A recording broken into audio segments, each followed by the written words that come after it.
momen seperti ini. Sebab jika tidak, bukan tak mungkin kita akan menjadi gelap mata dan bersikap membabi buta. Kalau sudah begini, serangan akibat salah paham pun mudah terjadi. Padahal tak seorang pun mau jadi korbannya.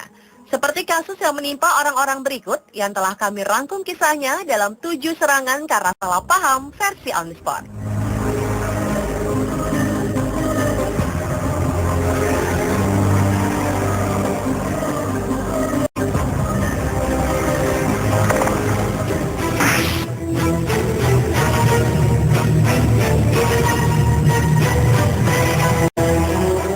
Mendebarkan ini berhasil tertangkap kamera CCTV setempat.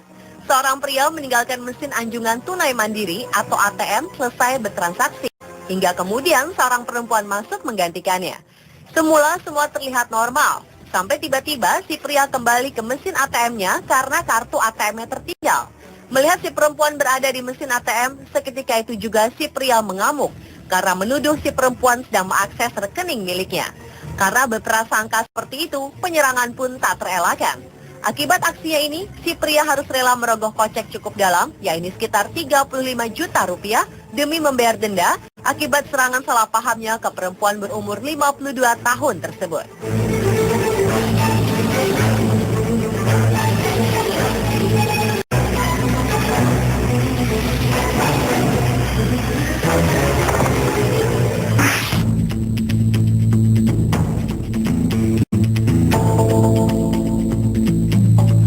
Punya niat baik pun ternyata masih bisa kena korban salah paham.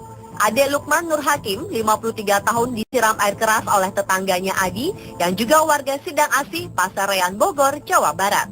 Korban yang merasa terganggu dengan suara sound system yang dinyalakan oleh anak si pelaku mencoba menegur pelaku untuk mengecilkan suara bising yang mulai mengganggu warga. Namun rupanya si pelaku tidak terima dengan tindakan korban. Ia justru marah dan mengancungkan golok ke arah warga hingga terjadi keributan.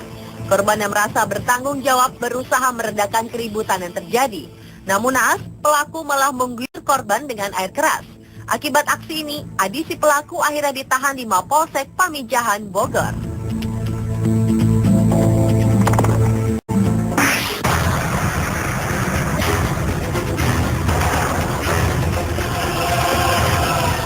Aksi serangan salah paham berikutnya menyebabkan seorang warga Rawabelong tergolek di ruang UGD Rumah Sakit Permata Hijau, Jakarta akibat sabetan golok di bagian tangannya.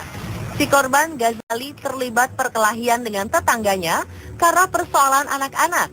Korban mengaku peristiwa ini terjadi karena salah paham. 3 keponakan Ghazali melarang anak pelaku main parawon hingga si anak menangis. Rupanya si anak mengadu pada sang ayah Khatib. Dalam ceritanya, si anak menambahkan kalau ia dipaksa merokok. Mendengar ini, Hatip pun naik pitam dan langsung mendatangi ketiga keponakan Ghazali serta menganiaya mereka yang masih di bawah umur. Tak terima dengan perlakuan tersebut, Ghazali pun mendatangi rumah Hatip dan terjadi pertengkaran yang berujung dengan aksi pembacokan. Kondisi rumah pun berantakan akibat keributan ini. Hingga pasca keributan, Hatip langsung dibawa pihak berwajib serta ditahan di Mapolsek Kebun Jeruk, Jakarta Barat.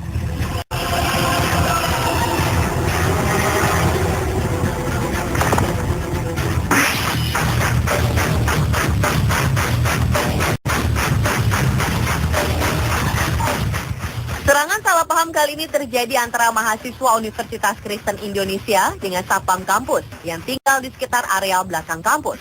Bermula dari si satpam yang menegur sepasang mahasiswa yang sedang berpacaran di area kampus yang kemudian dianggap selesai. Namun entah bagaimana, beberapa mahasiswa justru memukuli si petugas yang menegur.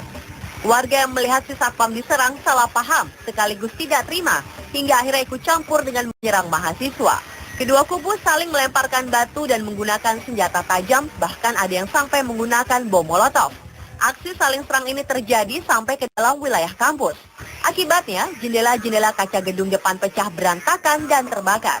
Aparat kepolisian gabungan Polres Jakarta Timur dan Polsek Ramat Jati berhasil meredam keributan ini setelah hampir 2 jam lamanya. Tidak ada korban jiwa dalam bentrokan ini, meski begitu terdapat korban luka-luka dari kedua belah pihak.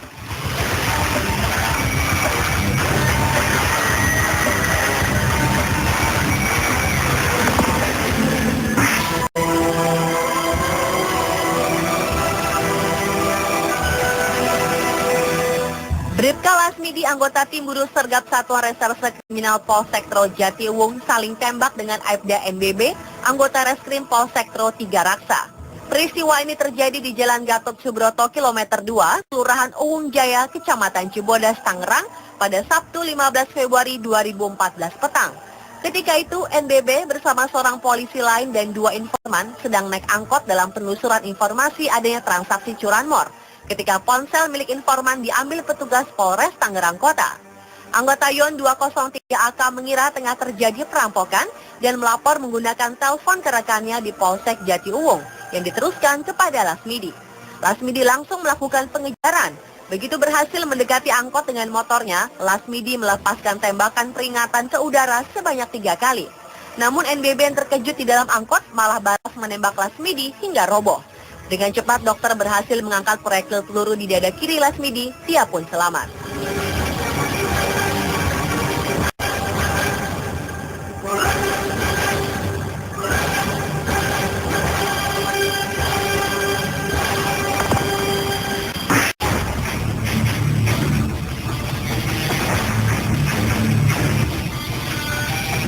Kekacauan ini terjadi pada 14 Oktober 2011 lalu. Bentrok antar kampung pecah di Kecamatan Dolo, Kabupaten Sigi, Sulawesi Tengah pada Kamis sore. Pemicunya adalah sengketa lahan. Bermula ketika petugas. Akibat insiden ini, sedikitnya 4 rumah terbakar, serta 2 warga terluka terkena busur dan hantaman kayu.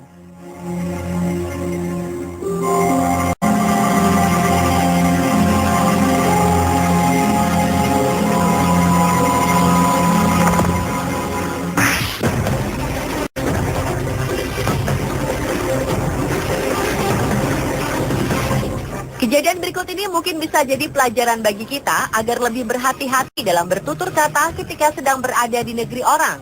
Sebuah video di dunia maya memperlihatkan seorang pria kulit hitam sedang menganiaya pasangan orang tua di dalam bus. Belakangan diketahui bahwa pria ini adalah seorang guru bahasa Inggris yang sedang menelpon kekasihnya, namun dengan bersuara keras dan mengganggu. Hingga si pria tua ini menyuruhnya untuk mengecilkan volume suaranya yang kemudian disalahartikan olehnya. Peristiwa ini tampaknya menegangkan dan nyaris berakhir dengan keributan. Sampai akhirnya seseorang menghubungi 112 dan supir bus pun segera berhenti di depan kantor polisi untuk membiarkan para polisi segera bertindak menahan si guru temperamental ini demi keamanan bersama. Pemirsa, itulah beberapa serangan yang terjadi karena salah paham versi On The Spot.